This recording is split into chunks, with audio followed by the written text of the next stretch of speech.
Hi and good morning again. Okay, so we're going to talk about MMO Cashout and in particular the payment plan for just one aspect of it. Now, I'll go through the basis of it, but you need to understand that this is just a small part of it and there are larger bits and pieces that will be bolted onto MMO Cashout.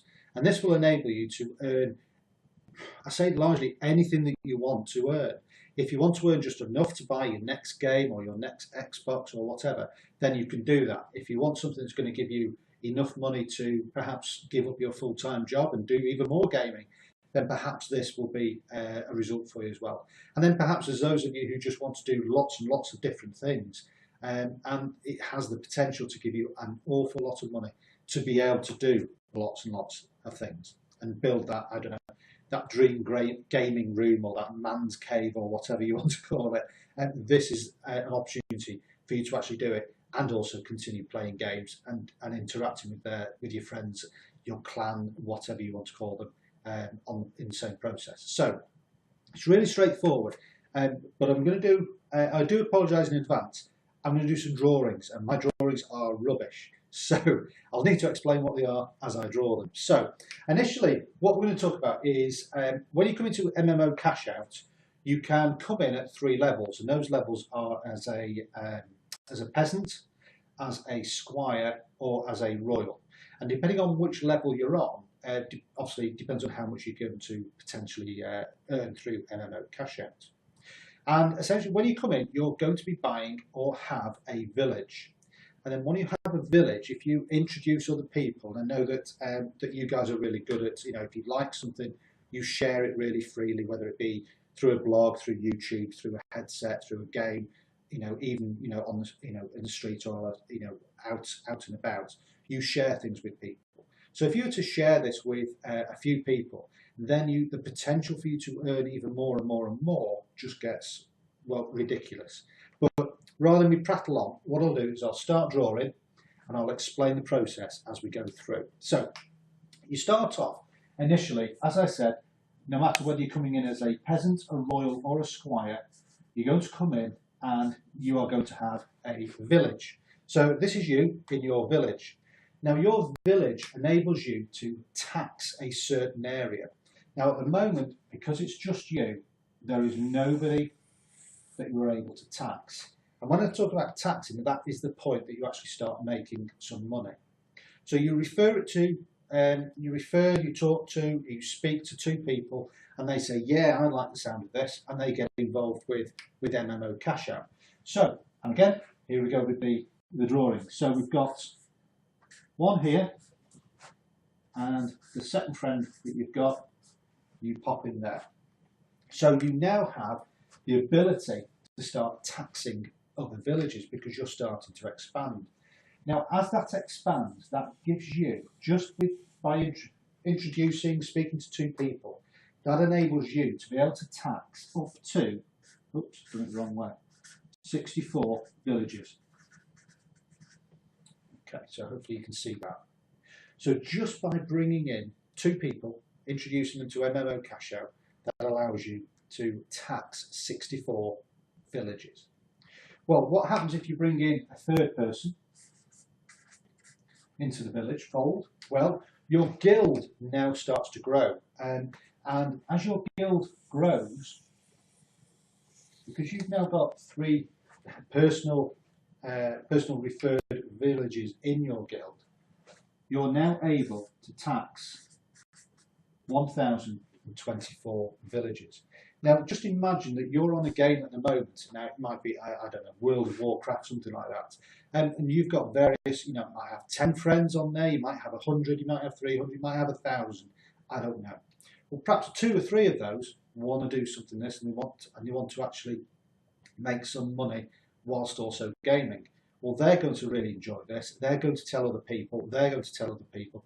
And of course, your villages and your guild just grow and grow and grow. So as you can see, just by telling 3 people, you've now got the potential of taxing over 1,000 other people or villages. However, it doesn't stop there, because if you've introduced a 4th person into your guild, your taxable area now, and I'll write this slowly, is now, and I'll write it with a proper pen, is 65,500, so slowly I'm getting it wrong, 536. So you can now tax 65,000 villagers within your guild. And let's say you're getting really excited, word gets out, everybody's starting to make some good money, and it just starts to go crazy. And it can go crazy. So perhaps you bring in a 5th person, a 6th person, and a 7th person. And they all start their own little villages, their own guilds, they all get excited and start to create nice regular income or taxes from the MMO Cashout pay plan. That then gives you the ability to now tax, and again, I'll write this really slowly. It gives you the ability to now tax 2,097,153 villagers. Okay, so that's the potential number of villages that you could tax. But what you're probably more interested in is, okay, 2 million villages sounds a lot, but what does that actually mean as in, taxes, money in my pocket? Well, as I said to you at the beginning, there are 3 levels. You have got a peasant,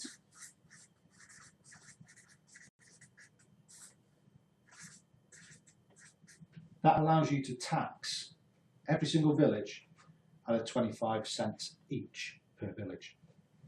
You have then got a squire, which allows you to tax every single village at 35 cents each. And then you have a royal, which allows you to tax every single village at 40 cents each. Okay. So if you are a peasant, you can tax everything at 25 cents. If you're a squire, you can tax everything at 35 cents. And if you're a royal, you could tax everything at 40 cents. So I know you're mad there with calculators trying to work this out. I'll work this all out for you. So here we go. If you're a peasant, okay, then just at this stage here, with 64 villages to tax, you're going to create an income, or a taxable income, sorry, of $16. Okay. If you're a peasant, the same 64 would create you an income of $22. And again, same 64 here would create an income of $25. Now that's every single month. So it could be that the next game is going to cost you, I don't know, say $70, or in 3 months as a royal, you could buy it for free. Yeah? Okay, if you're a peasant and you had 3 people that you'd brought into the business, then all of a sudden you've now got the ability to tax 1,024 people. So what does that look like? Well, that looks like this. It looks like $256 per month as a peasant. It looks like $358 a month if you're a squire, and it also looks like $409 a month if you're a royal. Okay, so happy with all that? That all works quite well. So let's get to the meat and potatoes, which is the 65,000 different villages within your guild that you can then start to tax. Okay, deep breath. So, and I'm just getting on my knees here, so I do apologise. So if you're a peasant, that would work out at $16,000 per month, with a bit of change. If you're a squire, that would work out at $22,000 and a bit of change per month.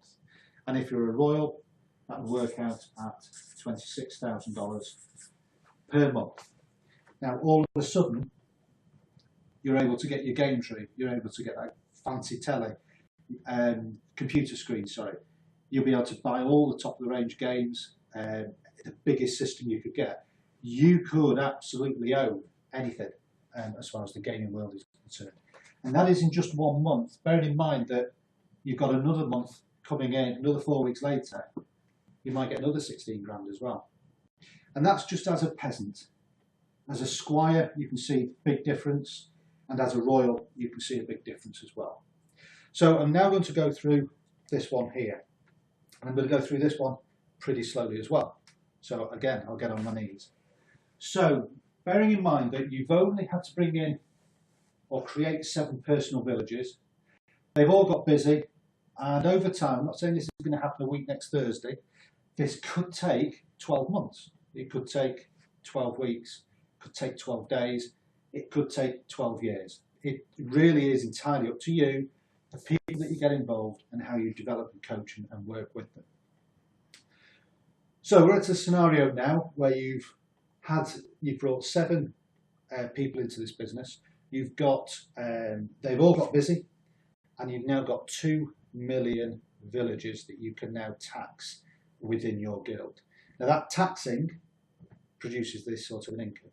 And bearing in mind that this isn't just a one hit, this is an income that will grow to this level and then will continue, all things being equal, then continue every single month. So you're not going to go nothing then bang. You're going to have these incremental growth rates over the months and over the years, if you like, until you get to this level. And then it will be every single month afterwards. So if you were a peasant and you had 2.1 million people in your guild, your taxable income would be $524,000 every single month. If you were a squire, your taxable income, if you like, would be $734,000 every single month. And then if you were a royal, it would be $838,000 every single month. Now, I don't know about you and your lifestyle. I only know about me and my lifestyle. And I know that this here, an extra $400 a month, that's an extra $100 a month, a week, is really going to make a difference to, I would suggest, most people's lives. The other figures, yeah, it's going to involve work, and it's going to involve effort and time and energy. Is it worth it? Hell yes. However, it's not just going to happen. It's something you're going to have to work and put some effort into. But I know that I'm speaking to guys at the moment who have got, and gals, who have got huge subscriptions to their YouTube channel, to their blogs, to their games. You know, they've got clans of 300-400 people involved in games. They've got clans of thousands of people involved in games. So these figures here are realistic and probably are more attainable in this environment, which is the gaming industry, than probably in any other industry out there at the moment today. So hopefully that has given you a bit of an explanation on how the villages create a guild and how the guild allows you to then create a taxable income, if you like, from those villages and those from within your guild.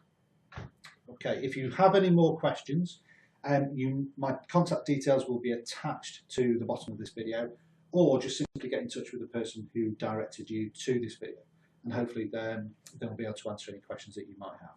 Take care now, and have a look to see where you want to put your village. Take care. Bye-bye.